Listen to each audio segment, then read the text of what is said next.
놀라운 발견 네 번째 날 저녁, 우리 함께 나눌 말씀의 제목은 유전자 복구를 위한 특별한 날이라고 하는 제목이 되겠습니다. 유전자 복구를 위한 특별한 날이라고 하는 제목을 갖고 오늘 또다시 우리 하나님 말씀 속에 감추어진 보화를 캐는 경험을 갖겠습니다. 오늘 우리 말씀이 다 맞춰질 때에는 성경에 이른 보화가 있었구나 하는 감동과 아주 정말 감사한 마음을 안고 이 자리를 여러분 모두가 떠나가게 되기를 바랍니다.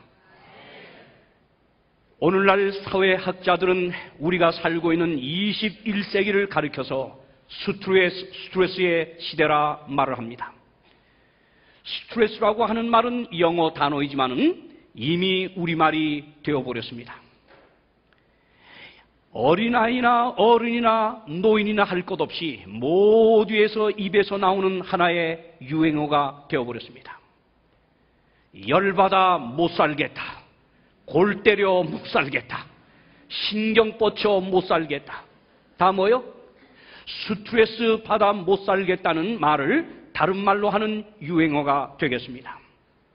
여러분, 우리가 눈을 뜨고 잠자리에 드는 시간까지 우리의 삶 전체가 스트레스 받는 시간과 똑같습니다. 시간입니다. 여러분, 우리 어린아이들 한번 생각해 보십시오. 아침에 눈을 비비고 일어나자마자 가방을 짊어지고 학교 가는 그 자체가 스트레스입니다. 공부를 못하면 못하는 대로 스트레스요. 잘하면 잘하는 대로 그 잘하는 걸 유지시키기 위해서 스트레스를 받고요. 숙제하려니 스트레스를 받아요. 학원에 가는 것도 스트레스요. 시험 준비하는 것도 스트레스요. 입시 준비하는 것도 스트레스요. 모든 게 어린아이들에게 스트레스입니다. 우리 어른들은 어떻습니까? 아침에 눈 떠 직장을 나가는 길부터요, 만원 버스, 만원 지하철에 시달리는 순간부터 스트레스입니다. 자가용 몰고 갈 때 교통체증에 매일 때 스트레스입니다. 직장에 도착하여 상사와 만나는 시간부터 스트레스입니다. 동료들과 경쟁하며 살아가는 것 하루 종일 스트레스입니다. 일이 안 돼도 스트레스요. 일이 너무 잘 돼 눈코 뜰 새 없이 바빠도 스트레스입니다. 어디 우리 할아버지 할머니들, 우리 노인들은 어떻습니까? 이 자식 저 자식 눈치 보며 철새처럼 그 자식들의 집을 찾아다니는 그 노인들도 정말 스트레스 속에 살아가고 있습니다. 이렇게 모든 삶의 구조가 이렇게 스트레스를 받는 시대에 우리는 살아가고 있는데, 이 스트레스가요, 만병의 원인이라고 하는 것입니다. 이 의학 보고에 의하면 스트레스로 인해서 주로 일어나는 병이 뭐냐? 두통이요, 수면장애요, 또 뭐요? 과민성 대장증후군, 위염, 위궤양, 천식, 관상동맥질환, 고혈압, 당뇨, 심장돌연사, 비만, 신경성 식욕부진, 또 뭐요? 갑상선 기능장애, 그리고 아토피 피부염. 이 정도면 좋게요. 여러분, 병원에 요즘 갔다 하면 당신의 잇몸에 이상이 있습니다 하면 10중 8구는 다 뭐요? 암이요. 알긴 잘하시네. 암이요. 암. 이 암의 대부분의 원인이 뭐다? 스트레스입니다. 스트레스입니다. 그래서 요즘 사람들은 이렇게 스트레스에 살다 보니까 이 스트레스를 이기기 위해서 마음 수련원, 심신 수련원, 각종 휴식 프로그램이요, 그리고 요가요, 이런 걸 통해서 사람들은 오늘날 명상 프로그램을 즐겨 찾아다니는데 아주 이것이 요 근래 최고로 뜨는 사업이라고 말하고 있습니다. 왜? 이 스트레스를 하도 많이 받다 보니까 이런 데 찾아가면 스트레스가 해소될 것이다 생각하고 찾아다니는 것입니다. 인터넷에도요, 심신 프로그램, 이 명상 프로그램에 많은 사람들이 몰려든다고 하고 있습니다. 그런데 놀라운 것은 이렇게 스트레스 속에 살아갈 마지막 시대를 내다본 하나님의 말씀 성경은 뭐라고 예언했느냐? 이렇게 예언을 하였습니다. 내가 이것을 알라. 다 같이 어느 때? 어느 때? 말세에. 말세. 우리가 입만 벌리면 지금 이 시대를 말세다 하기를 주저하지 않는데요. 여기 말세에 고통하는 때가 이르겠다. 여기 이렇게 말했죠. 그런데 그 다음에는 고통받는 이유를 쭉 설명을 했습니다. 자기를 사랑하고 돈을 사랑하고 자긍하고 교만하고 회방하며 부모를 거역하며 감사치 아니하며 거룩하지 않으며 무정하며 원통함을 풀지 아니하며, 자, 이게 뭐예요? 사람들로 하여금 스트레스를 받게 만드는 요인들이 거기 나오고 있는데, 완전히 자기 중심적 이기적 삶이 이 마지막 때를 살아가는 삶의 모습임을 보여주고 있습니다.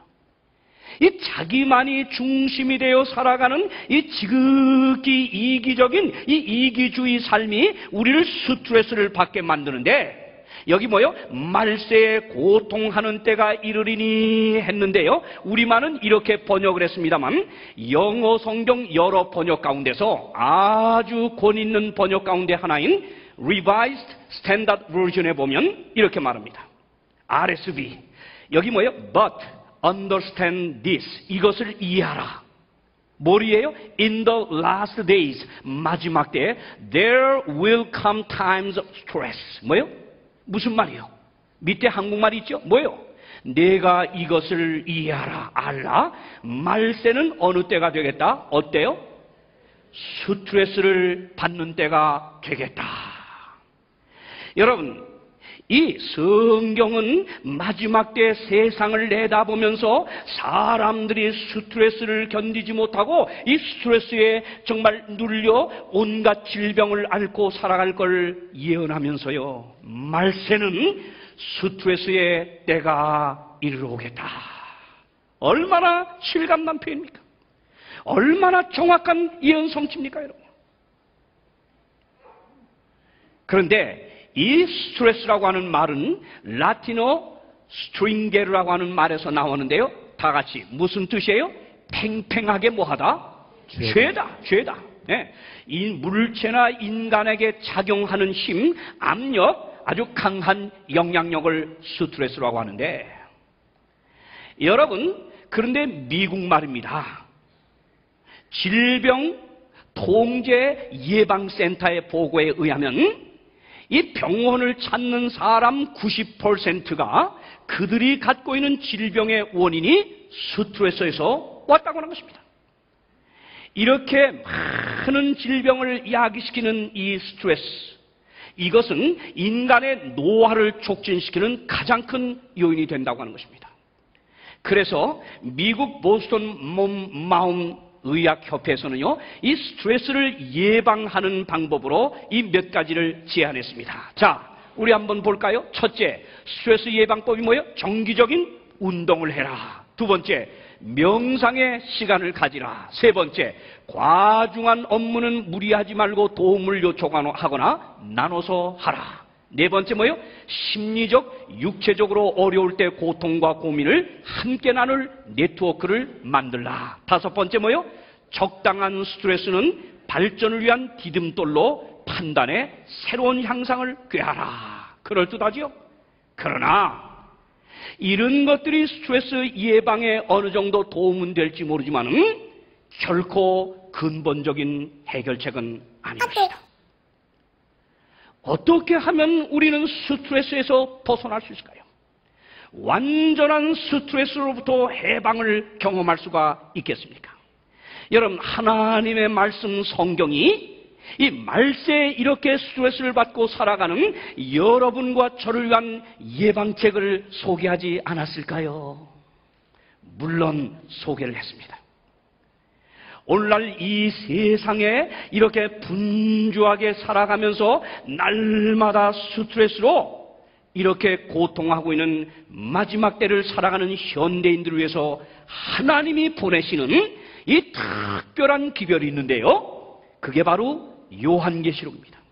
성경 맨 마지막 부분에 있는 요한계시록, 이 요한계시록은 마지막 시대를 향해 예언하면서 마지막 하나님의 백성들과여 주신 특별한 기별인데, 여기에 보면 이 스트레스 속에 살아가는 현대인들로 스트레스를 벗어날 수 있는 하나님의 방법을 제안하고 있습니다.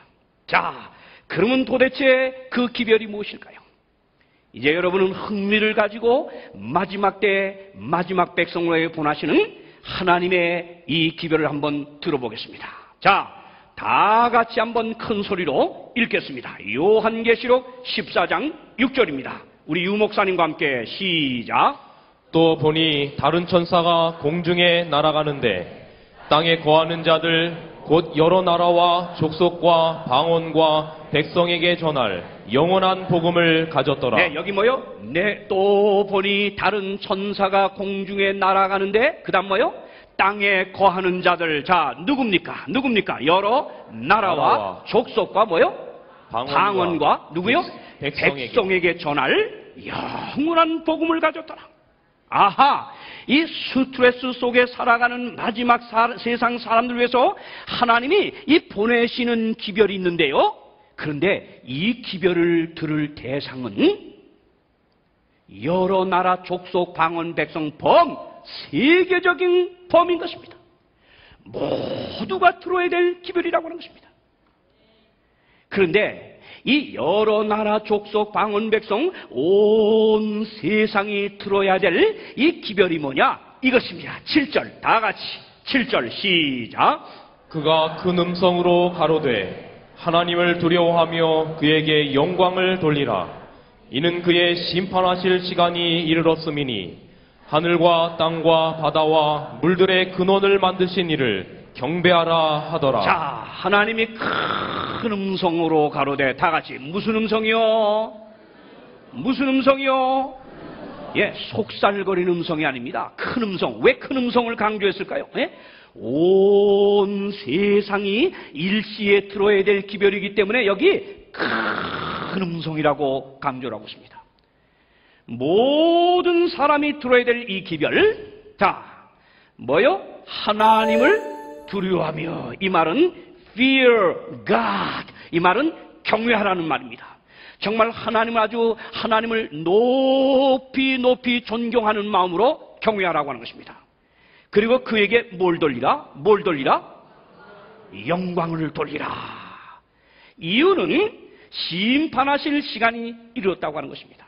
그런데 여기 하나님을 경외하며 그에게 영광을 돌리라고 하는 이것은 바로 하나님과 우리 사이의 관계 회복에 대한 제안인 것입니다. 이거 잘 들어야 합니다. 예? 관계 회복, 하나님을 떠나 제멋대로 살아가는, 그래서 스트레스를 만들고 있는 이 마지막 세상 사람들 향한 이 하나님이 우리에게 관계 회복을 지금 제안하고 있는 것입니다. 다시 말하면 인간의 본분, 사람의 본분을 찾으라고 하는 것입니다. 회복하라고 하는 것입니다. 사람의 잊어버린 본분을 찾아서 나아갈 때, 그리고 하나님과 나 죄인 사이에 이 올바른 관계가 맺어질 때에 거기서 스트레스를 이길 수 있는 길이 생긴다는 것입니다. 힘이 생기는 것입니다. 아멘입니까? 이 마지막 스트레스 속에 살아가는 백성들에게 하나님을 경외하며 그에게 영광을 돌리라. 예? 사람의 본분을 찾으라는 것인데, 그럼 사람의 본분이 뭡니까? 전도서 12장 13절 다 같이 시작. 일의 결국을 다 들었으니 하나님을 경외하고 그 명령을 지킬지어다. 이것이 사람의 본분이니라. 자, 전도서 솔로몬은 말하기를 일의 결국을 다 들었으니 이제 뭐요? 하나님을 경외하며 그 명령을 따를지어다. 이게 뭐다? 사람의 본분이라고 하는 것입니다. 자, 여러분, 사람 본분 뭘까요? 본래 사람의 위치가 뭡니까, 여러분요? 어제 우리 잘 배웠지요? 하나님, 사랑이신 하나님께서 인간을 하나님의 형상대로 지었을 때 창조된, 이 피조된 우리 인간은 나를 지으시는 하나님을 바라보고 그 하나님을 의지하고 그 하나님을 신뢰하고 그 하나님께 순종함으로써 하나님과의 관계가 유지되면서 하나님으로부터 사랑과 기쁨과 행복과 그리고 영생의 생명을 보장받게 되어 있었습니다. 하나님은 사랑입니다. 하나님은 사랑과 축복을 우리에게 마음껏 쏟을 때 이 사랑의 대상인 인간이 하나님으로부터 사랑을 받으면서 그 받은 사랑에 대해서 한없이 감사하며 기뻐하며 행복을 느끼며 하나님을 경배하여 예배하는 존재로서 인간을 창조하셨습니다. 지극히 인간은 영적인 존재요 신앙적인 존재였습니다. 하나님을 예배하고 경배함으로써 하나님께서 나에게 부어주시는 한없는 축복과 은혜를 받으면서 우리는 살맛을 느낄 수가 있었고요. 또 인간은 하나님과의 믿음의 관계를 통해서 하나님이 아니면 채울 수 없는 이 마음, 이 인생의 공간이 있어요. 이 비어진 공간이 있어요. 이건 하나님을 믿는 믿음이 아니면 하나님과의 관계가 아니면 절대 채워줄 수 없는 공허한 이 공백이 있어요. 그런데 이렇게 창조된 인간이 하나님과 같이 되겠다고 하는 엉뚱한 마음을 먹고 죄를 범하면서 하나님 중심으로 창조된 인간이 내가 선악과 먹고 하나님과 같이 되겠다는 마음을 먹고 이 마음의 방향이 빗나가 버리며 인간은 죄를 짓고 타락했습니다. 타락한 인간은 하나님과의 관계가 끊어지면서 이내 영생의 근원인 하나님과 끊어지면서 죽음이 왔습니다. 영원한 행복과 기쁨의 근원인 하나님과 끊어지면서 우리는 불행이 오게 되었습니다. 그러면서 이렇게 죄를 짓고 하나님을 등지고 떠난 인생들은 이제 하나님을 의지하는 게 아니라 저마다 뭐요? 자기를 의지하는 인생들이었습니다. 엉뚱한 우상들을 의지하게 되었습니다. 우리를 창조하신 사랑의 하나님을 이 등지고 죄를 짓고 떠나간 인간의 이 모습은 정말 형편없이 되었습니다. 내 지식을 의지하고 내 권세, 내 명예, 내 재산, 나를 의지하는 인생들. 이게 오늘날 하나님을 떠난 이 세상의 모습입니다. 이 하나님을 떠나면 하나님만이 채우지 아니하면 이 채울 수 없는 공간이 있는데요. 이 마음의 그 공간을 사람들이 이 쾌락으로, 섹스로, 돈으로, 세상의 오락과 즐거움으로 채워보려고 하지만은 안 되는 겁니다.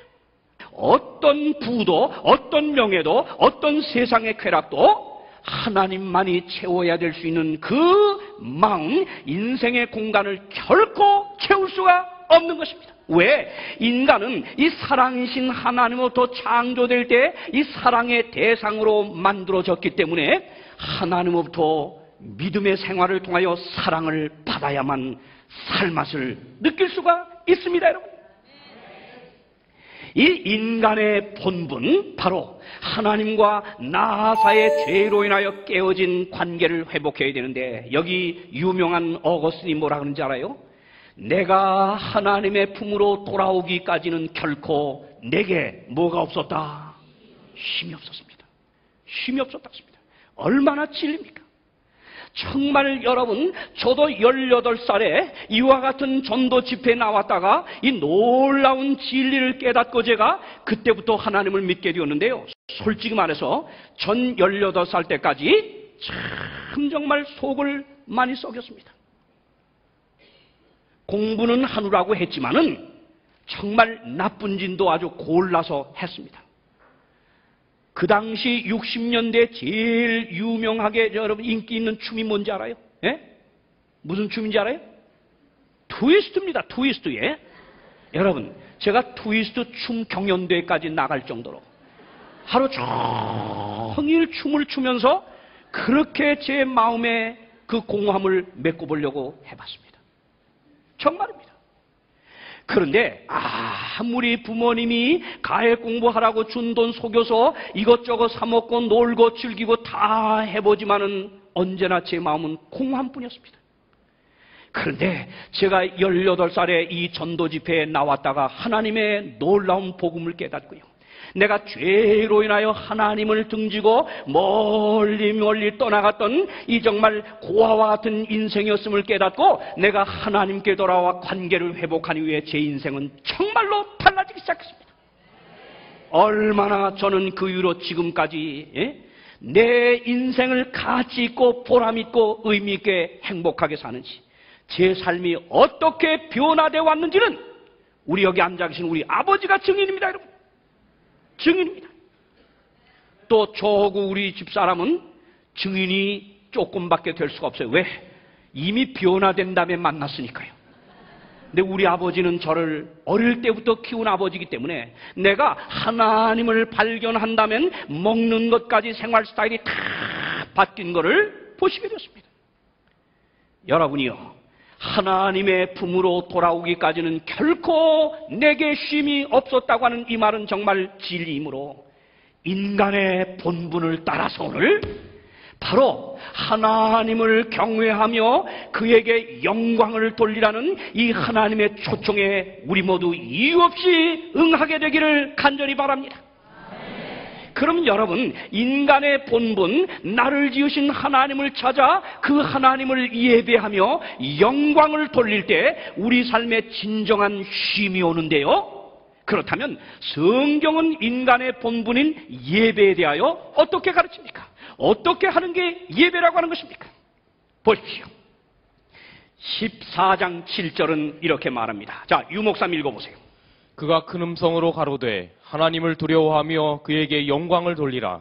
이는 그의 심판하실 시간이 이르렀음이니 하늘과 땅과 바다와 물들의 근원을 만드신 이를 경배하라 하더라. 네, 여기 뭐라고요? 하나님을 어떻게 예배하라고요? 어떻게요? 다 같이 하늘과 뭐요? 땅과 바다와 물들의 근원을 만드신 이를 경배하라. 여러분, 예배를 하되 우리 방법대로 우리 멋대로 하라는 게 아니에요. 진정한 인생의 쉼을 찾고 정말 평안을 찾고 하나님의 축복을 받으려면 하나님이 가르쳐준 방법대로 하는데, 여기 보니까 뭐라? 하늘과 땅과 바다와 물들의 근원을 만드시니 그가 누구요? 창조주. 네, 창조주를 찾아 예배하라는 것입니다.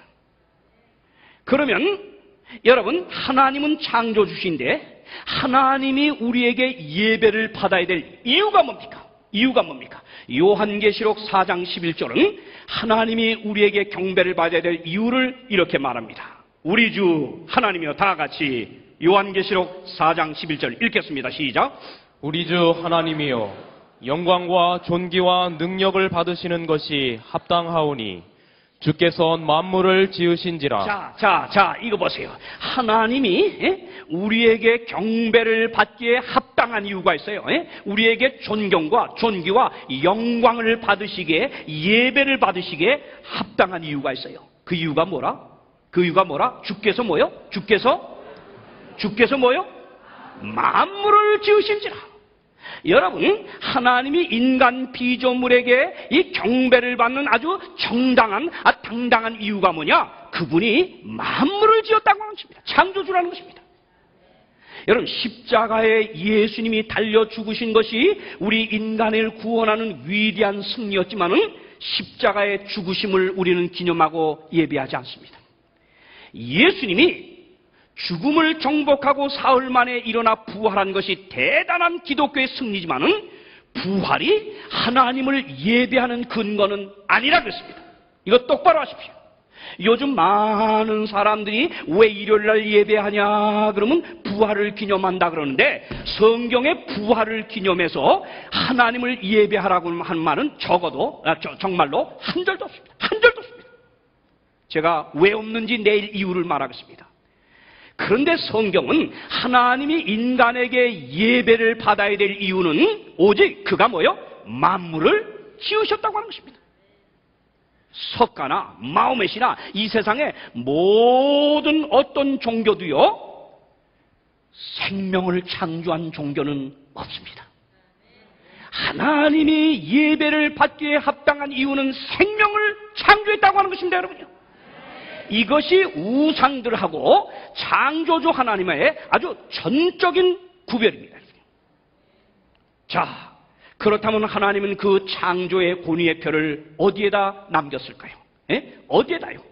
그분의 창조의 권위를 10계명의 중심부에 넷째 계명에 아주 분명히 남겨놨는데, 예? 안식일을 기억하여 거룩히 지키라는 이 계명에 남겨놨습니다. 자, 보십시오. 우리 목사님 한번 읽어보세요. 안식일을 기억하여 거룩히 지키라. 엿새 동안은 힘써 내 모든 일을 행할 것이나 제7일은 너희 하나님 여호와의 안식일인즉 너나 내 아들이나 내 육축이나 내 문 안에 요하는 객이라도 아무 일도 하지 말라. 이는 엿새 동안에 나 여호와가 하늘과 땅과 바다와 그 가운데 모든 것을 만들고 제7일에 쉬었음이라. 그러므로 나 여호와가 안식일을 복되게 하여 그날을 거룩하게 하였느니라. 안식일을 기억하여 거룩히 지키라. 이유가 나왔어요. 나 여호와가 하늘과 땅과 바다와 그 가운데 모든 것을 다 같이 뭐하고? 만들고 제7일에 뭐 했어요? 쉬었어요. 자, 하나님이 마땅히 인간에게 경배를 받아야 될 이유는 그가 생명을 있게 하신 창조하신 창조주인데, 그 창조주로서의 분명한 증거, 그 권위를 어디다 남겼느냐? 넷째 계명에 남겼습니다. 넷째 계명에 남겼어요. 이거 외에는 없습니다. 그렇다면 우리가 하나님을 어떻게 경배하는 거냐? 보십시오. 예? 여기 계시록 14장 7절에는 하늘과 땅과 바다와 뭐요? 물들의 근원을 만든 이를 경배하라 우리에게 초청하는데, 넷째 계명은 뭐라고 말해요? 안식일을 기억하여 거룩히 지키라. 이는 엿새 동안에 나 여호와가 하늘과 땅과 바다와 그 가운데 모든 것을 만들고 제7일에 쉬었기 때문이다. 그러니 여기 하나님 창조주를 경배하라고 하는 것은 다른 말로 제7일 뭐요? 안식일을 뭐 하라는 거예요? 뭐 하라는 거예요? 기억하여 지키라고 하는 것입니다. 아멘. 아하, 하나님을 옳게 예배하는 방법은 창조주 하나님의 창조성 때문에 우리가 예배를 하는데, 그 하나님의 창조성을 우리에게 기억하게 하면서 그 창조주 하나님에게 예배하게 하는 것은 안식일을 지킴으로 가능하다고 하는 것입니다. 아멘입니까? 아멘입니까? 여기 10계명에 보면요, 첫째부터 10제까지 보면 다 보세요. 하지 말라, 하지 말라, 하지 말라, 하지 말라인데, 10계명의 중심부를 이루고 있는 넷째와 다섯째, 이 두 계명만이 지키라, 하라 긍정적입니다. 재밌죠? 그런데 이 넷째 계명 안식일을 기억하여 더 거룩히 지키라 하고, 다섯째 내 부모를 공경하라, 이 긍정적인 두 계명은 두가 다 우리 인류의 기원과 뿌리에 관계를 두고 있는 계명입니다. 안식일을 기억하여 거룩히 지키라는 넷째 계명, 이것은 바로 하나님이 이 세상을 창조하심, 그리고 만물의 기원, 우리의 근원적인 기원임을 가르쳐주고 있습니다. 다섯째 계명 부모를 공경하라고 하는 것은 우리를 출생시킨 부모, 그리고 나의 기원이 있게 한 부모를 기억하게 하는 계명입니다. 이 둘만이 긍정적 계명으로서 이렇게 안식일을 구별하고 있습니다. 아멘. 그런데 오늘 잠깐 우리 멈춰 가겠습니다. 이제 천문학 퀴즈를 좀 내겠는데요, 누가 맞힐는지 자 한번 맞춰보십시오.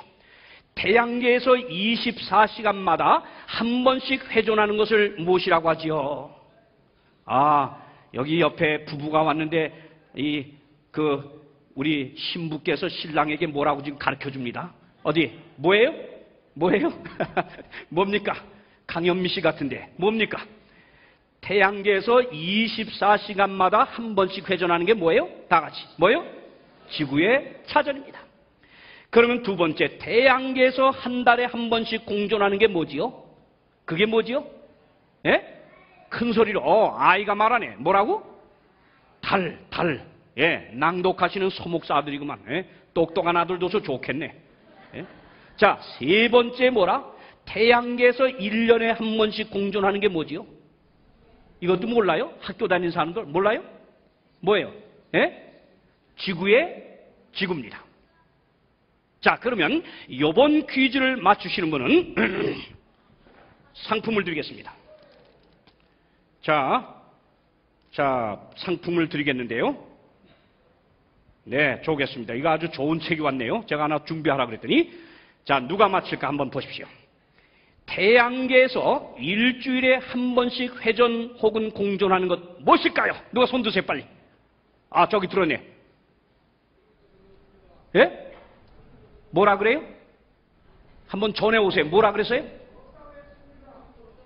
아, 그런 것은 없다. 그 성씨가 뭐요? 예? 아니, 그래도 몇 번 틀리고 넘어가 이게 재미가 있는데 어떻게 이렇게 척 맞춰? 환자복 입고 오신 분이 환자가 맞췄습니다. 환자. 자, 이따 끝나고 요거 가져가시기 바랍니다. 뭐라고요? 책을 봤다고요? 컨닝했다고요?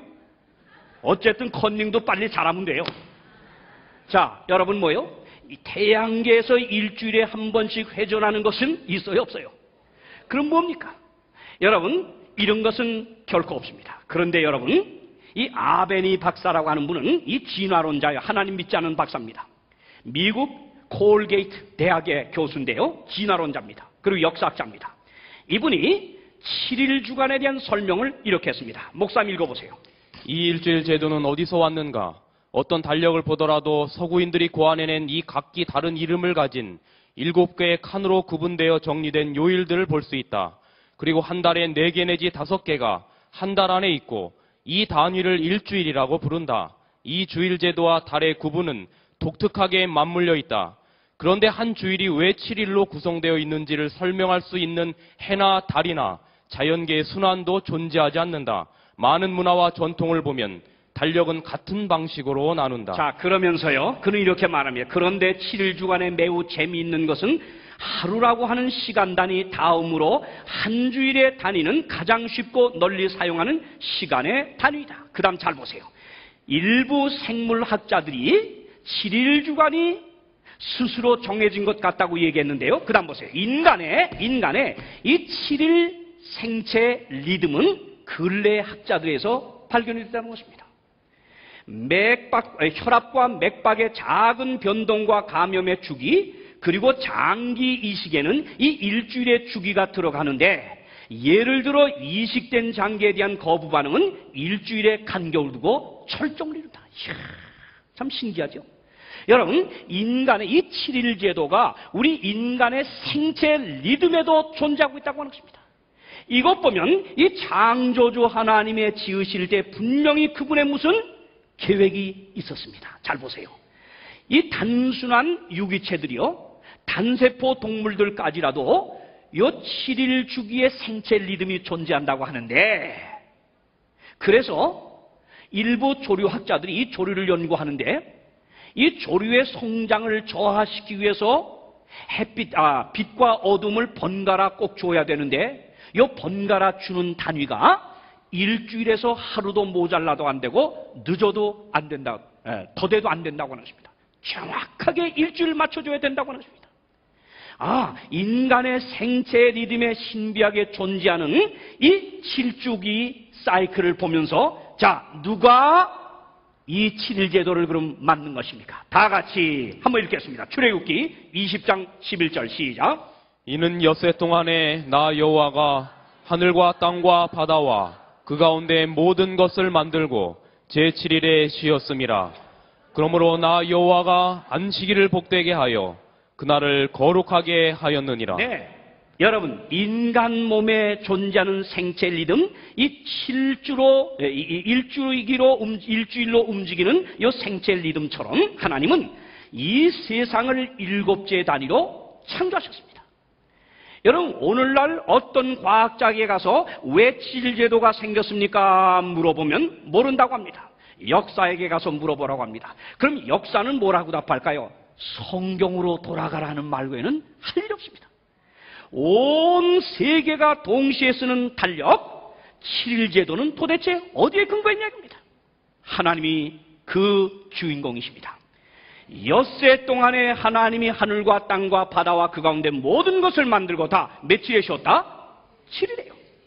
첫째 날 빛이 있으라. 둘째 날 궁창이 있어 물과 물로 나뉘게 하라. 셋째 날 물이 묻히 드러나라. 각기 종류대로 씨 가진 열매 맺는 과목을 내라. 넷째 날 두 큰 광명을 만드사. 다섯째 날 모든 생물을 그 종류대로 날개 있는 모든 새를 종류대로 창조하셨어요. 그리고 여섯째 날 땅에 기는 동물들과 마지막으로 뭐요? 하나님의 형상을 따라 누굴 만드셨어요? 사람을 만드셨어요. 사람을. 이렇게 한 다음에 일곱째 되는 날 하나님이 하신 일이 뭡니까? 다 같이 읽읍시다. 시작. 천지와 만물이 다 이루니라. 하나님이 지으시던 일이 일곱째 날이 이를 때에 마치니 그 지으시던 일이 다함으로 일곱째 날에 안식하시니라. 하나님이 일곱째 날을 복주사 거룩하게 하셨으니 이는 하나님이 그 창조하시며 만드시던 모든 일을 마치시고 이날에 안식하셨음이더라. 네, 여섯째 날까지 모든 만물을 창조하고 하나님의 형상을 따라 인간을 창조하신 다음에 마지막으로 일곱째 날은 전혀 다르게 하셨습니다. 전혀 다르게. 잘 보세요. 천지와 만물이 다 이루니라. 하나님의 지으시던 일이 일곱째 날에 이를 때 마치니 그 지으시던 일이 일곱째 날 다함으로 다 같이 그 다음에 일곱째 날에 뭐 하나? 뭐 했다? 안식하시니라. 네, 첫째부터 여섯째 날까지 안식했단 말이 없습니다. 그 다음 두 번째 뭘 주사? 뭘 주사? 복주사. 네, 첫째부터 여섯째 날까지 복 줬다는 말이 없습니다. 그 다음에 세 번째 어떻게 하셨다? 거룩하게 하셨으니. 네, 첫째부터 여섯째 날까지 거룩하게 했다는 말이 없습니다. 그런데 일곱째 날만을 안식하셨고 그 다음 복 주셨고 그 다음 뭐요? 거룩하게 하셨다고 했습니다. 그럼 여러분 여기 안식을 했다 그랬는데 왜 안식했습니까? 왜 하나님이 안식했습니까? 일곱째 날에. 왜요? 하나님은 이 창조 사업을 마치면서 이 일곱째 되는 날을 창조의 기념일로 정하신 겁니다. 왜? 인류가 자자손손 이어질 때 일곱째 날마다 돌아오는 이 안식일 창조의 기념일을 기억하면서 이날에 나와 하나님과 만남의 경험을 통해서 인간이 축복을 받게 할 뿐만 아니라 그 다음에 이 날의 기억을 통해서 우리 인간과 세상이 저절로 생긴 게 아니라 아메바에서부터 진화된 게 아니라 하나님이 그의 형상대로 우리를 만드셨다고 하는 창조주가 존재함을 기억하기 위해서 그분이 안식하셨습니다. 그리고 우리에게 이 날을 기억하여 지키라 그랬습니다. 아멘.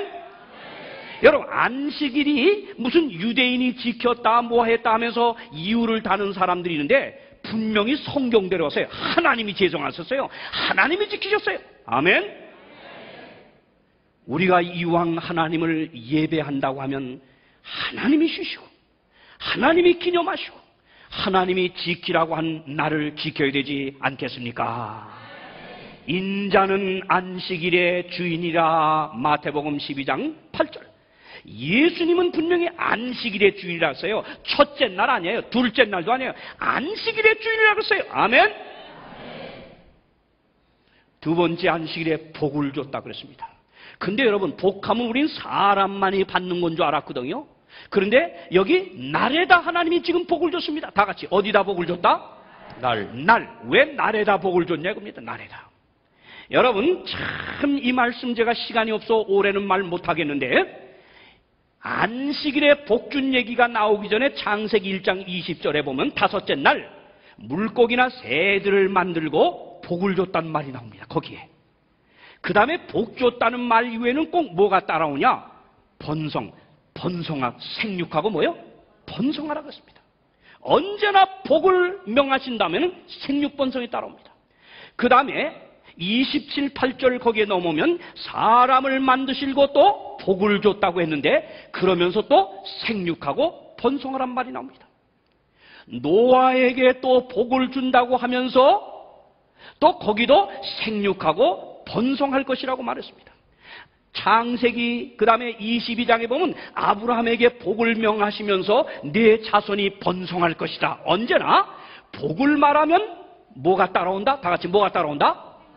생육번성이 따라옵니다. 아하, 이걸 보니까 안식일에 복을 줬다고 하는 의미는 잘 들으십시오. 잘 들으십시오. 복을 명하면 번성과 생육이 따라오는 걸 보니까 이것은 바로 생명과 관계가 있습니다. 생명과 관계가 있습니다. 하나님은 첫째 날도 아니고 둘째 날도 아니고 일곱째 날 복을 명하시면서 이 일곱째 날 복을 명하시면서 분명히 우리에게 구별된 축복을 주신다고 하는 것은 언제나 복이 명해질 때는 번성과 생육이 오는 걸 보니까 분명히 생명과 관계가 있어요. 다시 말하면 여섯째 날까지 우리가 스트레스를 받고 열심히 사는 중에 우리 유전자들이 망가지고 세포들이 망가집니다. 그런데 하나님이 명하신 이 제7일 안식일, 하나님의 쉼이 약속된 이 안식일 속으로 들어가 하나님과 만나 예배를 하게 된다고 하면 일곱째 날 우리의 망가진 모든 유전자들이 회복이 되고요, 복구가 되고 재생이 되면서 다시 일주일을 살 수 있는 힘을 얻게 되는 겁니다, 여러분. 그래서 스탠포드 대학의 의사들이, 이 과학자들이 쥐를 놓고 연구했더니 쥐를 갖다가요 매일 스트레스를 쉬지 않고 주니까 얼마 가지 않아 죽었습니다.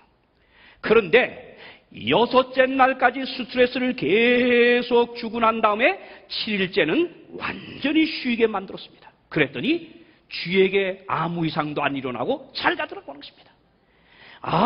이 생체 리듬, 이 7일 주기로 절정을 이루게 하시는 하나님의 섭리는 이 7일마다 모든 망가진 유전자를 회복시키는 섭리가 분명히 있음을 깨닫게 되는 겁니다, 여러분. 그러면 첫째 날, 둘째 날도 쉼은 물론 복이 되겠죠. 그러나 하나님이 일곱째 날 안식일을 구별하여 주신 이 축복을 우리 모두 누리게 되길 바랍니다. 여기 세 번째, 거룩하게 하셨다고 그랬습니다. 뭐요? 예? 거룩하게 하셨다고 하는 말은, 이 거룩하게 했다고 하는 말은 한 여자가 남자를 위해서 구별될 때 쓰는 말입니다. 여러분, 하나님이 제7일 안식일을 누구의 날이라 그랬어요? 다 같이 누구의 날이라 그랬어요? 예? 누구의 날이라 그랬어요? 말씀하세요. 안식일을 다 같이 읽겠습니다. 시작. 안식일을 기억하여 거룩히 지키라.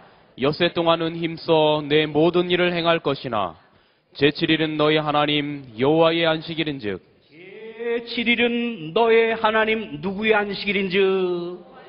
그런데 하나님이 자신을 위하여 구별한 안식일 제7일을 거룩하게 성별했다고 했습니다. 여기 보십시오. 여기 천 4가지 종류가 있습니다. 하얀, 까망, 빨강, 파랑천. 제가 동대문 시장 가서 사왔습니다. 근데 이 시장에서 사온 4가지 천을 서울 강화문 한복판에 내던지고 내 침을 뱉고 발로 비비면 누가 시비를 할까요, 안 할까요? 박광선 장로님, 시비할까요, 안 할까요? 예? 할 리가 없지요. 왜? 내 돈 두고 내가 내 천 사서 내 천 버리고 내가 침 뱉고 비비는데 누가 시비할까요? 박 장로님 시비할까요? 안 하지요. 그런데 저 4가지 천을 잘 재단해서 태국기를 만들었습니다. 그 태국기를 가지고 강화문 한복판에 갖다 내던지고 내가 침을 뱉고 발로 비비면 당장 어떻게 될까? 어떻게 될까? 예? 끌려 파출소 가겠죠? 뭐가 다릅니까? 똑같은 천인데.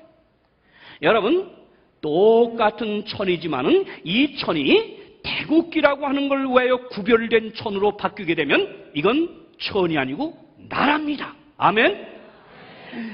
첫째 날도 24시간, 둘째 날도 24시간, 셋째, 넷째, 다섯, 여섯 다 24시간 시간은 똑같은 재료지만은 이 시간을 일곱째 날 하나님이 구별할 때는 나 여호와의 안식일인즉 하면서 이 날을 하나님을 위해서 구별했어요. 그러므로 이 날은 하나님처럼 거룩한 것입니다, 여러분. 아멘. 이 날을 짓밟으면 제멋대로 바꾸고 제멋대로 짓밟고 제멋대로 안 지키면 이건 하나님의 거룩함에 대한 도전인 것입니다. 안식일은 거룩하겠습니다. 하나님을 두려워하며 그에게 영광을 돌리라. 이는 심판이 갖고 왔습니다. 하나님을 두려워하며 영광을 돌리는 것은 무엇입니까? 바로 만물의 근원인 창조주를 경배하라는 것입니다.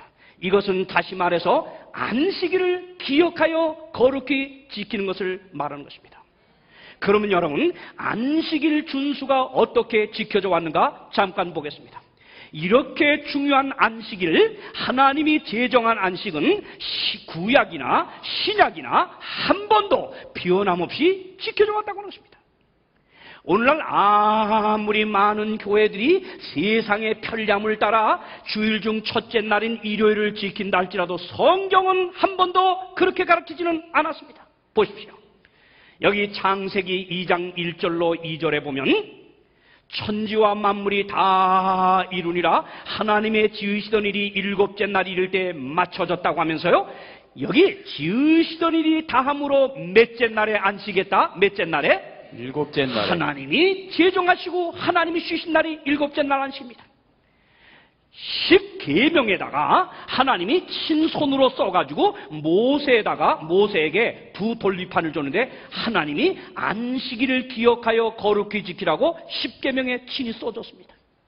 그리고 하나님께서 택한 백성 아브라함의 후손인 이스라엘 백성은 정말 구약의 온통 하나님과 그 백성의 표인 안식일을 준수한 얘기로 가득 차 있습니다. 그랬더니 어떤 분이 그래요. 아유 목사님, 그건 구약 얘기고 신약에 와서는 다른 거 아닙니까? 신약에 와서는 부활을 지키는 거 아닙니까? 자 봅시다. 여기 예수께서 이 땅에 오셨을 때 창조 때 안식일을 친히 제정하신 그분이 오셨을 때 누가복음 4장 16절 안식일에 자기 규례대로 회당에 갔다. 자기 규례대로. 예수님이 안식일에 자기 규례대로 갔어요. 그랬더니 어떤 분이 그건 예수님까지는 그렇게 했고 예수님 이후에는 달라진 거 아닙니까? 봅시다. 예수님이 십자가에 못 박혀 죽었을 때 어떤 일이 있었어요? 그를 따르던 제자들, 여인들이 돌아가 향품과 향유를 예배하더라. 다 같이 그런 말씀 시작. 계명을 쫓아 뭐요? 안식일에 쉬더라 그랬습니다. 바울이 자기의 규례대로 또 지켰습니다. 자, 어떤 분은 신약시대 부활 이후에는 안식일을 안 지켰다. 천만의 말씀. 예수님 승천한 지 3년 이후 지나서 개종한 이 사도 바울이 역시 자기 규례대로 저희에게로 들어가 안식일을 지켰다. 사도행전 17장 2절입니다. 초대교회 사도들이 지켰음을 사도행전에 수도 없이 봅니다. 84번이나 안식일 지킨 얘기가 직간접으로 나오고 있습니다. 여기 보세요. 저희가 나갈 새 사람들이 청하되 다음 안식일에도 이 말씀을 하라. 그 다음 안식일에는 온 성이 거의 다 하나님의 말씀을 듣고자 하여 모였더니 아멘입니까? 이게 사도시대예요. 부활한 지 훨씬 이후에요, 여러분요. 예수님께서 예루살렘이 먼 훗날 멸망할 걸 예언하면서 너희의 도망하는 일이 겨울이나 안식일이 되지 않도록 기도하라. 이거 보니까 먼 훗날 70년에 예루살렘이 망했는데 그때 일어날 일을 예언하며 기도하라고 했습니다. 여러분, 마지막으로 이사야 66장 23절은 우리가 구원받아 이 다음 신천 신지에 가서도 보세요. 안식일을 준수하겠다. 여호와가 말하노라. 매 월삭과 매 안식일에 모든 혈육일이로 내 앞에 경배하리라. 아멘입니까? 그렇다면 안식일은 어느 날일까요? 길게 할 얘기 없어요. 이건 모두가 다 인정하는 거니까요. 여기 누가복음 23장에 보면 예수님이 십자가에 못 박힌 날은 오늘날로 말하면 금요일로 나오고 있습니다. 그리고 무덤 속에 쉬신 날은 오늘날로 말하면 토요일입니다. 그리고 이 부활은 일요일이라고 합니다. 그것을 분명히 성경은 밝혀주고 있는데요. 보십시오. 그 금요일을 저 성경에 이날은 예비일이요. 오늘의 금요일을 안식일을 준비하는 예비라고 했습니다. 그리고 안식일이 거의 되었다 그랬는데 그러면 성경에 표기된 안식일은 오늘날의 제7번째 날 토요일입니다.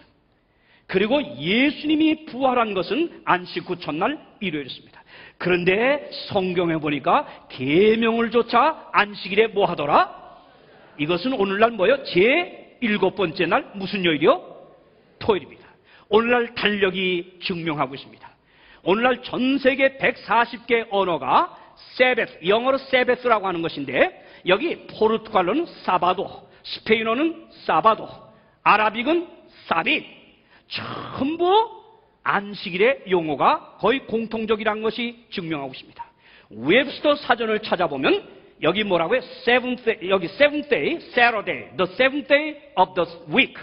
그 주일의 7번째 날, 그것은 토요일, 자, 주간의 7째 날이라 우리 사전에도 나오고 있습니다.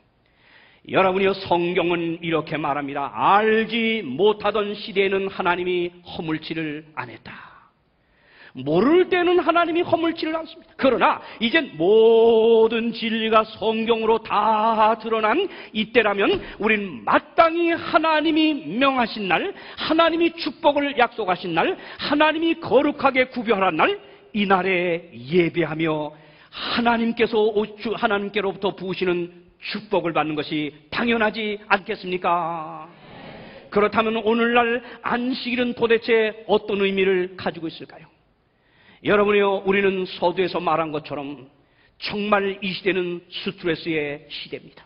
모든 생활 구조가 스트레스 속에 살아가고 있습니다. 우리는 정말 눈코 뜰 새 없이 바쁜 삶의 구조 속에서 날마다 스트레스를 받습니다. 왜요? 하나님을 떠나 인간의 본분을 잃어버리고 사는 사람들은 정말 하나님께 나아가 얻는 쉼을 얻지 못한 채 스스로 쉼을 찾아 분주히 다니는 모든 삶 자체가 스트레스입니다. 그래서 스트레스를 받은 결과는 각종 여러분이요, 질병을 우리에게 갖고 있지 않습니까? 바로 이런 스트레스 세상에 살고 있는 여러분이요, 여러분 정녕 우리 인생에 쉼은 없는 것입니까? 우리는 어디서 참된 쉼을 얻을 수가 있는 것입니까? 스트레스에 대처하는 데 필요한 마음의 평화와 내적 힘은 어디서 찾을 수 있을까요? 인생의 가장 큰 기쁨은 우리의 소유가 아닙니다. 가족과 친구 그리고 하나님과의 친밀한 관계를 통해 이루어온다는 진리를 어디서 찾을까요? 그 해답은 하나님이 우리에게 명하시고 우리의 쉼과 우리의 행복과 우리의 축복을 위하여 주신 안식일 준수에 있음을 우리는 확인을 하였습니다. 우리는 하나님의 날, 거룩한 날, 하나님이 쉼을 약속한 날 안식일 준수를 통해서 우리 인생의 모든 스트레스를 극복하는 여러분이 되기를 간절히 바랍니다. 안식일은 병든 현대인의 생활 방식에 대한 하나님의 처방입니다. 한시도 쉬지 못하는 힘겨운 삶에 대해서요, 더 벌고 더 모으기 위해 애쓰는 우리의 삶에 대해서요, 진화론이 성행하는 인간성 상실의 시대에 대해서요, 정신적, 육체적 소생을 위하여서요, 그리고 가족 간, 친구 간 친교를 위해서요, 창조주 하나님과의 거룩한 교제와 거룩한 삶을 위해서 하나님이 이 시대에 주신 처방은 바로 안식일 준수입니다. 사랑하는 여러분이시여, 이 안식일 준수, 하나님의 모든 명령에는 꼭 축복이 약속되어 있습니다. 따라하십시오. 하나님의 모든 축복에는 축복이 약속되어 있다. 축복이 약속되어 있다. 네, 하나님의 모든 명령에는 이 축복이 약속되어 있다고 하는데, 안식일을 준수하라고 하는, 안식일을 기억하여 거룩히 지키라는 이 명령을 따르게 되면 먼저 우리 스트레스 세상에서 우리 마음의 쉼을 경험할 수가 있습니다. 엿새 동안 열심히 살며 망가진 유전자와 세포들이 다시 한번 복구되고 회복되는 육체의 건강의 축복을 받을 수가 있습니다. 그리고 하나님과의 만남의 경험을 통해서, 예배를 통해서 우리는 하늘나라의 한없는 축복, 영적인 축복을 경험할 수가 있는 것입니다. 이 복을 현대에 경험한 증거가 있습니다. 여러분이요, 바로 하나님께서 준수하라고 하는 이 안식일을 지킨 백성들의 축복을 이제 한번 보겠습니다. 지난 2005년 11월로 내셔널 지오그래픽이라고 하는 이 잡지, 우리가 유명하게 보고 있는 잡지 아닙니까? 영문판, 한국판 다 있죠? 작년입니다. 이때 장수의 비결을 다루는데요, 세계 3대 장수촌들을 꼽았습니다. 그 장수촌에 대한 이 뉴스를 좀 보시기 바랍니다.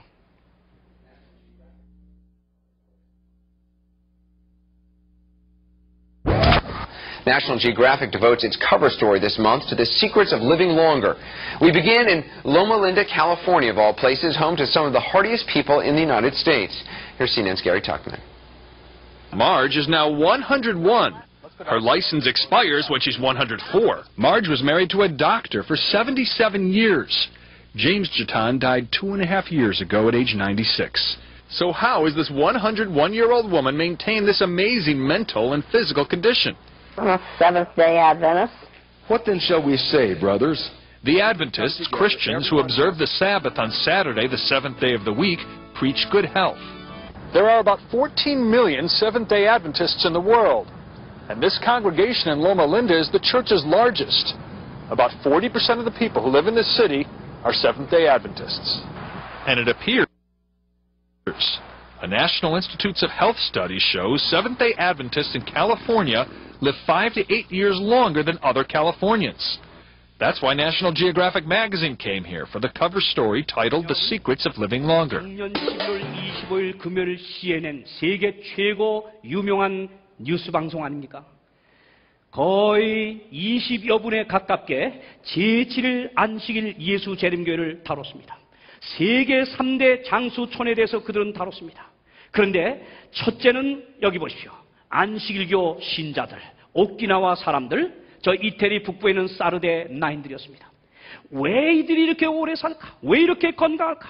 그런데 특별히 안식일 교인들을 로마린다 시티라고요. 미국의 그 한 도시를 중심으로 연구를 했는데 거기에 안식일 교인이 약 40%가 살고 있습니다. 이들을 연구해 보니까 평균 다른 사람보다 약 8년 이상 생명이 긴 것을 발견하게 되었습니다. 그래서 연구해 봤더니 이 연구 결과가 뭐냐? 안식일 교인들은요, 이렇게 오래 살고 100세 넘은 사람이 이렇게 수두룩한 이유가 그것도 도시에 살면서 바로 그들은요 안식일을 철저히 준수하면서 하나님과의 신실한 만남을 갖는 안식일은 그저 아무렇게나 하는 게 아니라 교회만 갔다 오는 게 아니라 정말 신실한 영적인 삶을 갖는다고 하는 것입니다. 이렇게 하면서 하나님과 만남의 경험을 통해서 이 심신의 활력을 얻는다. 그리고 일요일, 월요일 그 다음부터는 열심히 살며 운동을 하면서요. 또 이들이 갖고 있는 또 하나의 특징은 성경이 말하고 있는 건강 법칙을 잘 따라 사는 깨끗한 라이프 스타일에 있다고 그랬습니다. 하나님이 준수하라고 하는 안식일을 준수하는 백성들, 에덴 동산에서 명하신 안식일을 지키는 그 백성들은 이렇게 스트레스가 많은 세상에서도 장수하며 건강하게 사는 그 놀라운 증거를 보여주고 있습니다. 오늘 바로 이 말씀을 들으신 여러분이시여, 오늘 바로 여러분에게 주신 이 기별, 하늘과 땅과 바다와 물들의 근원을 만드신 경배하라고 하는 이 하나님의 초청에 오늘 여러분이 응하셔서 제7일 안식일 넷째 계명을 준수한다고 하면 오늘 여러분도 그 큰 영적 육적 축복을 받는 주인공이 될 줄 믿습니다. 이제 우리 조용히 호소의 노래를 들으시면서 나도 바로 하나님이 명하신 이 안식일을 준수하는 하늘의 가족이 되겠다는 마음의 결심들을 이루시기를 바랍니다.